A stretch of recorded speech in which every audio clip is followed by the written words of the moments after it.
Buenos días, doctor Fabricio Gamarra y compañeros presentes. El día de hoy voy a hablarles un poco acerca del tema de sobredosis por fármacos. En primer lugar, aclarar conceptos básicos que la farmacología se va a intersectar con la toxicología cuando la respuesta fisiológica a un fármaco o una droga va a ser un efecto adverso, un efecto que no se desea. Y el veneno, como sabemos, es cualquier sustancia que, incluyendo, puede ser un fármaco o una droga lícita o ilícita, va a poseer la capacidad de dañar a un organismo vivo. Bien, ahora sí, en primer lugar vamos a hablar sobre la dosis y respuesta. Primero, las curvas de dosis y respuesta convencionales. Aquí vamos a tenerlas utilizadas en dos situaciones. La primera utilizada para determinar la dosis letal media. Esta, en el eje X vamos a tener una dosis de miligramos por kilogramo en una escala logarítmica y en el eje Y la mortalidad fraccional de la población. Aquí se va a determinar la dosis letal media en el intersecto de ambas gráficas, ambas funciones, y con ello se va a desarrollar también la segunda gráfica, que es el índice terapéutico. En este caso, como observamos en el gráfico, ¿para qué nos sirve el índice terapéutico? Básicamente, para el índice terapéutico va a servir para que los fármacos se puedan administrar con mayor precaución, es decir, cuando tienen un bajo nivel de índice terapéutico, deben ser administrados con precaución. Un ejemplo puede ser el glicósido cardíaco digoxina o los fármacos que se usan como quimioterapéuticos contra el cáncer.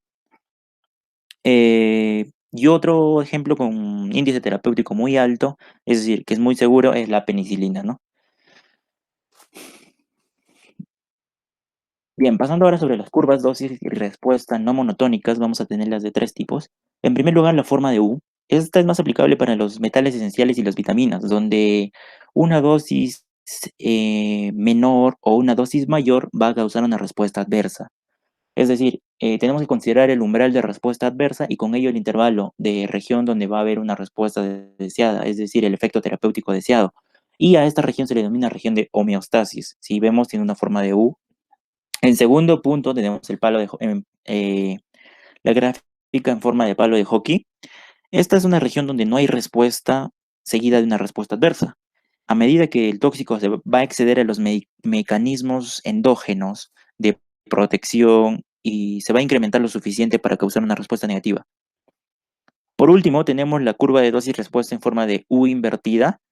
Esta se va a producir cuando la regulación es negativa o hay una desensibilización del receptor, es decir, después de una exposición a un ligando, o cuando se produce un efecto negativo adicional o diferente a la concentración. Más allá si se produce el efecto positivo primario, ¿no? En segundo punto tenemos que hablar sobre la farmacocinética y la toxicocinética. Ahí vamos a abordar las alteraciones en el ADME. Como sabemos, el ADME es la administración, distribución, metabolismo y excreción del fármaco. Aquí el primer punto a considerar es la toxicología, ya que la toxicocinética, ya que la farmacocinética de un medicamento en circunstancias que producen toxicidad en el organismo o una exposición excesiva, es decir, una sobredosis, que es el tema que estamos tratando, se va a denominar toxicocinética. Ahora, pasando a hablar sobre la absorción de los fármacos, un ejemplo claro es una intoxicación por aspirina, que es una de las principales causas de morbilidad y mortalidad en estos casos de sobredosis. Ahora, para hablar el tercer aspecto, que es la eliminación de los fármacos, un ejemplo claro que tenemos es el ácido valproico. Este fármaco, como lo tenemos aquí en el cuadro 4.1, después de la dosificación terapéutica, el ácido valproico tiene una eliminación, es decir, un tiempo de vida media de cerca de 14 horas aproximadamente. La intoxicación con ácido valproico puede provocar coma, es decir, al predecir la duración del coma, es importante que se considere que después de esta sobredosis, los procesos metabólicos, es decir, los que van a ocurrir después del primer orden, para el valproato, aparecen saturarse y la duración o el tiempo de vida media de eliminación aparente se va a exceder de 30 a 45 horas, es decir, se extiende. Y de esta manera se pone en riesgo al paciente por un tiempo mucho más prolongado. Bien, avanzando en esto de la farmacocinética y toxicocinética, vamos a saber que la ingestión de un fármaco, es decir, recomendado, recetado, de venta libre o cualquier otra droga va a tener un efecto deseable o indeseable, ¿no? El deseable es el efecto con el fin con el cual se recomienda el fármaco, es decir, el por el que lo estamos consumiendo o administrando, es decir, el terapéutico. Y los indeseables van a clasificarse en dos, que son cuando son los efectos secundarios va a ser llamado no deleterios y cuando son los efectos tóxicos deleterios. Dentro de los deleterios va a haber de tres tipos, farmacológicos, patológicos y tóxicos. Para hablar de la toxicidad básicamente farmacológica, un ejemplo claro es la depresión del sistema nervioso central producida por barbitúricos. Y esto se debe en gran medida a la concentración, ¿no? Que se usa al administrar estos fármacos. Ahora, hablar de una intoxicación patológica, un ejemplo claro es el acetaminofén, que va a ocasionar el agotamiento del glutatión y con ello conducir a un hallazgo patológico de una necrosis hepática. En resumidas cuentas, el paracetamol en exceso va a causar una necrosis a nivel del hígado, ¿no? Luego, una toxicidad genotóxica, básicamente son por las radiaciones ionizantes, químicos ambientales que van a dañar netamente o propiamente el ADN celular y con ello van a realizar toxicidad o esa toxicidad va a ocasionar que haya mutaciones o puede decir carcinogénicas, es decir, que muchos agentes o fármacos quimioterapéuticos para el cáncer pueden ocasionar esto. Bien, siguiendo los mecanismos de interacciones químicas. Pero antes, también en los efectos indeseables, recordamos el curso de inmunología, donde uno de los efectos indeseables van a ser las reacciones alérgicas, de tipo 1, 2, 3 y 4, ¿no? La de tipo 1, llamada anafiláctica, recordando que es mediada por anticuerpos IgE, que va a dar liberación de histaminas, leucotrienos, prostaglandinas. Estos van a causar dilatación, edema y una respuesta inflamatoria. Principalmente los órganos blancos, sabemos que van a ser los gastrointestinales, la piel, sistema respiratorio, vascular, y también es llamado este tipo de reacción como reacciones de hipersensibilidad inmediata, ¿no? A modo de recuerdo, también el de tipo 2, llamadas citolíticas, van a tener asociadas básicamente al IgG, IgM, y van a ser, una de sus principales características va a ser que va a tener activación del complemento, del sistema de complemento, ¿no? Y las células dianas o afectadas van a ser el sistema circulatorio. La de tipo 3, también llamada reacción de Artus, mediada básicamente por IgG, va a ocasionar una respuesta inflamatoria destructiva llamada enfermedad del suero. En el cuadro clínico, la sintomatología clínica de esta enfermedad va a contener erupciones cutáneas, ya sea por urticaria, artralgia, artritis, o también artralgia o también llamada artritis, ¿no? La linfadenopatía y también un poco de fiebre. Bien, ahora sí, hablando por último del tipo 4, va a ser medida por linfocitos T sensibilizados y también los macrófagos, ¿no? Ahora sí, siguiendo. Luego este recuerdo, los mecanismos de interacciones químicas. En primer lugar vamos a tener los farmacocinéticos y los farmacodinámicos, ¿no? Dentro de los farmacocinéticos vamos a tener al ADME, en este caso la biotransformación es lo mismo que el metabolismo, y en las farmacodinámicas van a tener las unidas a receptores y no receptores, en este caso los no receptores unidos a proteínas. Hablando propiamente de cada uno en primer lugar vamos a hablar de interacción farmacocinética de absorción.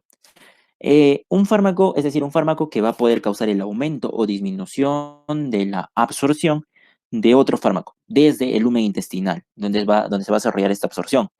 Luego, pasando a la interacción en el metabolismo, en la biotransformación, un ejemplo es la ingesta de etanol, que va a ser un inductor para que una enzima pueda conducir mayor susceptibilidad a la intoxicación por acetaminofén después de una sobredosis. Es decir, que una dos sobredosis de acetaminofén y luego de una ingesta de alcohol es potencialmente mortal, ¿no? Luego, siguiendo con la farmacodinámicas, vamos a tener la unión a proteínas, es decir, las de no receptor, y estos fármacos pueden tener una mayor toxicidad en la sobredosis si los sitios de unión a estas proteínas se van a saturar. Luego, las que sí son unidas al receptor, eh, el fármaco se va a en este caso, un ejemplo, ¿no? Los opiáceos. La buprenorfina es un opioide con actividad agonista parcial y antagonista en el receptor. Entonces, comúnmente va a ser utilizado para tratar la adicción a los opioides. Luego, pasando a una acción terapéutica, tenemos que hablar sobre la clasificación dentro de estas, que vamos a tener las aditivas, las sinérgicas, las de potenciación y las de antagonismo. Dentro de las de antagonismo vamos a tener las funcionales, químicas de disposición y los receptores, ¿no? Bien, hablando sobre las aditivas. Las aditivas se va a decir que son aditivas los fármacos cuando combinando los dos fármacos va a ser igual a la suma del efecto por sí solo de cada fármaco. Luego, las sinérgicas va a ser cuando el efecto combinado va a exceder a la suma de por sí solos de cada fármaco. Luego, la potenciación de la toxicidad se va a describir cuando hay una creación de un efecto tóxico de un fármaco debido a la presencia de otro fármaco. Y el antagonismo, como ya tenemos conceptos, cuando es funcional, se va a producir cuando productos químicos van a producir efectos opuestos sobre la misma función fisiológica que se está abordando. Luego, el antagonismo químico, eh, o también llamado inactivación, va a ser dado por una reacción entre dos productos químicos para neutralizar los efectos. El de disposición va a haber la alteración de esta disposición ADME, de administración, distribución, metabolismo y excreción del fármaco. Y por último, el antagonismo en el receptor, que va a ser el bloqueo del efecto del fármaco por otro que compite en el sitio del receptor. Bien, siguiendo con la exposición, tenemos que hablar sobre las pruebas descriptivas o diagnósticas que se realizan de toxicidad en animales y también sobre la farmacología de seguridad y en ensayos clínicos. En esa toxicidad en animales van a darse en dos pasos. Ahora se habla mucho del conejo Ralph y todas las pruebas, ¿no? Pues sí, primero los efectos que van a producirse estos químicos en animales de laboratorio deben ser clasificados debidamente para aplicarse a la toxicidad humana. O sea, si no se realizaría ese previo paso, no podrían ser suministrados a los humanos, tanto por el riesgo mortal y aumento de morbilidad y de toxicidad. Y el segundo, la exposición de los animales de experimentación a agentes tóxicos en dosis elevadas, que es un método necesario y válido para descubrir posibles peligros en los seres humanos. Bien, y todos esos estudios sobre la exposición sistemática a menudo se utilizan para determinar el potencial carcinogénico, es decir, como les decía, los fármacos que van a tener afectación en el ADN y puede desarrollar un cáncer a futuro, y de todos esos productos químicos, ¿no? Hablando ahora de la farmacología de seguridad en los ensayos clínicos, vamos a tener 5 puntos importantes a considerar luego de que el fármaco haya sido estudiado en animales. El primero va a ser la información sobre la composición y también la fuente del fármaco. En segundo lugar, la información química y también la fabricación de este. En tercer lugar, todos los datos de estudios en animales, absolutamente efectos adversos, los efectos que se tuvieron a las cortas horas, largo plazo. Luego, los planes y protocolos clínicos propuestos, los que están dentro del protocolo. Y por quinto lugar, vamos a tener los nombres y las credenciales de los médicos que van a llevar a cabo todos estos ensayos clínicos. Y un sexto se podría considerar una recopilación de todos estos datos, ¿no? Para ya llevarlos conjuntamente a una orden o una indicación ya dada para tal fármaco. Siguiendo, tenemos que hablar netamente sobre la epidemiología de las respuestas adversas a los fármacos e intoxicaciones por fármacos. Aquí más que nada vamos a enfocarnos en los cuadros, o en las tablas, perdón, ya que esos van a dar básicamente la incidencia de envenenamientos no iatrogénicos, es decir, no intencionales, es bimodal, porque puede estar afectando principalmente a niños. Hay un sondeo, ¿no? Que se hace en los estudios, que puede estar afectando a los niños entre 1 y 5 años y también a los ancianos. Ahora, em, viendo aquí a la tabla 4.2, vamos a tener los escenarios potenciales para la ocurrencia de este envenenamiento o sobredosis. Tenemos en los tres primeros puestos la toxicidad terapéutica por los fármacos, luego la exposición exploratoria por niños pequeños y por último la exposición ambiental, ¿no? Que son los más importantes dentro de esta tabla. Avanzando a la tabla 4.3, las sustancias involucradas con más frecuencia en el envenenamiento humano, sobredosis o intoxicación, van a ser, los cuatro primeros lugares son más importantes, el analgésico un 11.3%, los productos de higiene personal también causan una intoxicación o una sobredosis por los fármacos o los productos químicos que tienen en sí, de un 7.7%, luego las sustancias de limpieza también un 7.7%, luego los sedantes, hipnóticos, antipsicóticos un 5.9%. Avanzando, tenemos que hablar sobre la prevención de la intoxicación. ¿Cómo se da esta prevención de intoxicación se da en dos puntos. Primero, la reducción de errores en la medicación. Ya les hablé de todas las pruebas que se hacen en animales, los pasos que tienen que seguir los médicos, el protocolo, y también una prevención de intoxicaciones en el hogar.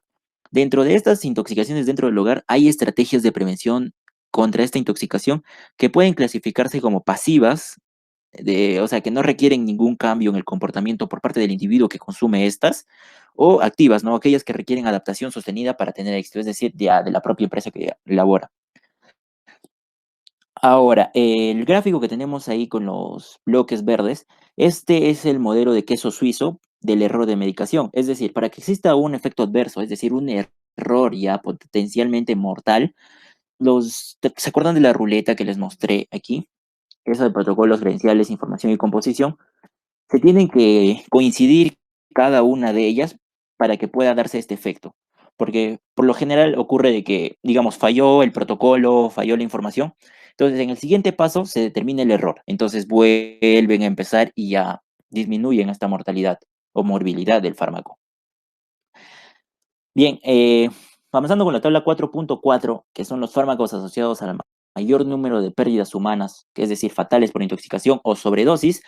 Aquí, netamente hablando de fármacos, ¿no? Son los sedantes, hipnóticos o antipsicóticos, los medicamentos cardiovasculares, el acetaminofén, ¿no? Conocido como paracetamol, los opiáceos, y, entre otros. Avanzando con la tabla 4.6, vamos a tener las estrategias y ejemplos de prevención de intoxicación pasiva, como ya les dije, los que no requieren que el individuo cambie su actitud, que va a ser la reducción de fabricación de venta de fármacos tóxicos, la disminución de la cantidad de un fármaco, un producto de consumo, prevenir también el acceso al fármaco, ¿no? O cambiar la formulación del producto. Ahora aquí tenemos uno de los principios del tratamiento ante una intoxicación. Para poder dar tratamiento o los principales tratamientos ante una intoxicación, se debe mantener las funciones fisiológicas vitales, pero tenemos que también tener en consideración los toxíndromes, es decir, el cuadro de síndromes o el síndrome que se va a desarrollar, pero por una intoxicación recibe el nombre de toxíndromes comunes. Aquí se va a dar por clases de drogas los simpaticomiméticos, anticolinérgicos, colinérgicos, los opioides. Ahí vamos a ver la cocaína, anfetamina, difedramina, atropina, organofosfatos. Y tenemos el cuadro, ¿no? Que debemos saberlo para el estado mental cuando viene una persona, un paciente con agitación, delirio, somnolencia, coma. El HR nos va a indicar, en este caso, la frecuencia cardíaca, el BP, la presión arterial, RR, frecuencia respiratoria, la temperatura y tamaño de la pupila y los otros, ¿no? Este es un cuadro muy importante que debemos tenerlo en cuenta. Bien, ahora hablar sobre los principios del tratamiento ante una intoxicación. Tenemos dos aspectos. Primero, la identificación de los patrones clínicos de toxicidad, es decir, los grupos de signos y síntomas físicos que van a estar asociados. Luego, la prueba toxicológica de los fármacos en orina, también para esos, pero básicamente son para anfetaminas, barbitúricos, benzodiazepinas, cannabis, cocaína y opiáceos. Eh, Dentro de esto, identificación de los patrones, vamos a tener la descontaminación del paciente intoxicado, que puede ser por inhalación, por absorción cutánea o mucosas, por inyección o por ingestión. Si es necesario, se lavan las mucosas, los ojos, la piel, ¿no? Eh, las estrategias para esta va a ser eh, la absorción, una de estas, que se va a referir a la fusión de un tóxico con la superficie de otra sustancia para que este tóxico que esté menos disponible para ser absorbido. Aquí un ejemplo claro que tenemos es el carbón activado, ¿no? Que la dosis recomendada es de 0,5 a 2 gramos por kilogramo de peso corporal, que se refiere que es suficiente para absorber un gramo de fármaco en sobredosis.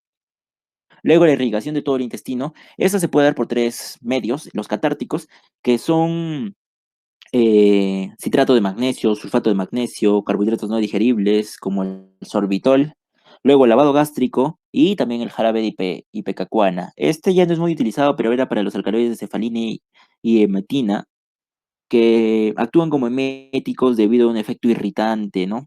Esta jarabe lo que hacía era un efecto similar al carbón activado. Luego tenemos que el segundo punto, una mejora en la eliminación de los tóxicos, que si queremos ser mucho más eficientes o es una situación de emergencia, Tenemos la manipulación del pH urinario, es decir, la alcalinización urinaria en este caso, porque, por ejemplo, sabemos que los fármacos que son de acidez débil son susceptibles a la captura de iones en la orina. Entonces, una alcalinización de la orina como un tratamiento en primera línea va a ser muy bueno, pero solo para los casos bueno, un ejemplo, ¿no? Para los envenenamientos graves por salicilato, ya que se va a unir el fármaco, como les digo, de acidez débil a capturar los iones. Luego, el carbón activado con dosis múltiples y la terapia con antídotos. Para hablar de la terapia con antídotos, bueno, ese es el cuadro nuevamente, no, ahora sí con algo más de conceptos, ¿no? Para poder salicilato, como les decía, es en este caso la aspirina, sedantes hipnóticos, barbitúricos, benzodiazepinas. Bien, pero hablando de los antídotos o terapia con antídotos, básicamente es saber también. Uno de los más importantes es la intoxicación o el envenenamiento por acetaminofén, que el antídoto va a ser el N-acetil-L-cisteína o acetilcisteína, ¿no? Luego por cianuro, el clorhidrato de hidroxicobalamina, los opioides, clorhidrato de naloxona, luego el metotrexate, que su antídoto, básicamente para este envenenamiento por metotrexate, eh, va a ser la leucoborina de calcio. Y así en este cuadro podemos observar, ¿no? Bien, sabiendo todos estos conceptos de exposición, vamos a dar a conocer el desarrollo de un caso clínico en el cual leemos primero el caso clínico. Paciente varón de 18 años que es llevado a emergencia después de haber sido encontrado en la calle inconsciente, está letárgico y no responde a las preguntas. Se le administró una ampolla de dextrosa endovenosa sin respuesta al tratamiento. Al examen se encuentra una frecuencia cardíaca de 60 latidos por minuto, frecuencia respiratoria de 8 por minuto, con respiración superficial, pupilas mióticas y no reactivas. Se evidencia múltiples marcas residuales de punciones endovenosas en ambos brazos. El equipo médico de emergencia concluye que el paciente presenta una sobredosis por drogas. Bien, aquí tenemos la anamnesis y la exploración física, ¿no? La primera pregunta es, ¿cuál es el posible agente con el que se dio este cuadro por sobredosis? Explicar el mecanismo de producción y los órganos afectados. Bien, los signos tenemos que la frecuencia cardíaca es de 60 latidos por minuto, el pulso normal, una sospecha de vasoconstricción, que es decir, la reducción del flujo sanguíneo generando una reducción de oxígeno en el sistema circulatorio. Luego, una frecuencia respiratoria de 8 respiraciones por minuto es dada por una sobredosis por opioides que deprimen la actividad respiratoria. Esto genera una respiración irregular y aperiódica. Aquí no se olviden del cuadro, los opioides, como les decía, ¿ves? La frecuencia respiratoria va a bajar, así como la frecuencia cardíaca. Y esta va a generar una respiración irregular y periódica. Esto ocasiona una hipoxia grave. Ahora, como tercero tenemos las pupilas mióticas y no reactivas, que esto es por una constricción pupilar por acción de inhibidoras del núcleo oculomotor. Y esta señal va a ser útil para predecir el uso reciente de opioides. Y con ello, la hipoxia más todo esto va a desencadenar una midriasis paralítica. Y los mecanismos tenemos aquí, ¿no? Que el organismo se va a ver afectado a nivel del sistema nervioso central por las propiedades analgésicas, hipnóticas, sedantes y euforizantes. Ahora, en el organismo, ¿qué pasa si se consume la heroína? Pasa por un proceso de desacetilización, es decir, el 6-monoacetilmorfina, 6-man en sus siglas, va a pasar a ser morfina, y luego esta vía aparente de administración, es decir, la endovenosa, va a permitir atravesar la barrera hematocefálica con mayor rapidez. Es decir, va a haber mayor efecto de subida. Luego, continuando con la heroína, va a tener su efecto después de 3 o 4 horas o incluso antes, que es más potente que la morfina. Ahora, este efecto suministrado por vía endovenosa va a ocasionar que sea mucho más veloz, ¿no? Ahora, el metabolismo por conjugación hepática va a ser una excreción al 90% conforme inactiva por la orina. Bien, la segunda pregunta es, ¿cuál es el medicamento más apropiado para tratar esta sobredosis? ¿Cuál es el mecanismo farmacodinámico por el cual es tan efectivo para revertir este efecto de sobredosis? Tenemos que el mecanismo va a ser la naloxona, que es el antídoto, como les recuerdo el cuadro aquí de para opioides. Bien, clorhidrato de naloxona, ¿eh? Entonces, este mecanismo va a revertir la depresión respiratoria y la analgesia producida por los opiáceos. Este es un derivado, asimismo, semisintético de la morfina, pero, o sin embargo, no va a tener las propiedades agonísticas o agonistas de la morfina. Incluso en dosis altas de este fármaco produce una analgesia no significativa. Por un tercer punto, tenemos que el hidrocloruro de naloxona no ha demostrado producir dependencia física ni tampoco mental. En tercer aspecto tenemos tercera pregunta, ¿qué efectos adicionales reversión de la sobredosis nos puede provocar el fármaco utilizado, tenemos que indicar los mecanismos por el cual producir esos efectos. Bien, los efectos adicionales van a ser las náuseas, vómitos, sudoración, taquicardia ventricular, hipotensión, hipertensión, fibrilación, edema pulmonar. Ahora, los mecanismos por los que se dan va a ser que la dosis de hidrocloruro de naloxona de hasta 12 miligramos no va a producir esos efectos adversos y 24 miligramos produce somnolencia leve. Tenemos que considerar, en primer lugar, la administración de naloxona o naltrexona también aumenta la secreción de hormona liberadora de gonadotropina y corticotropina, elevando así las concentraciones plasmáticas de hormona luteinizante, folículo estimulante y también la ACTH, ¿no? Algunas de las reacciones adversas adicionales se han observado después de periodos postoperatorios. La mayoría de veces en pacientes que padecen estas enfermedades cardiovasculares, aunque no se ha demostrado ninguna relación causal de manera directa, se tiene que tener precaución en la administración de naloxona, que es el hidroxuro de naloxona, ¿no? Y por último, considerar, ya para terminar, este medicamento que contiene 3,8 milimol, es decir, 88,5 miligramos de sodio por dosis diaria, máxima en 10 miligramos de hidrocloruro de naloxona. Dato que debe tenerse presente en cuenta para el tratamiento de pacientes con dietas pobres en sodio, ¿no? Porque pueden verse afectados. Bien, espero que haya sido de total comprensión y de su agrado esta exposición. Muchísimas gracias.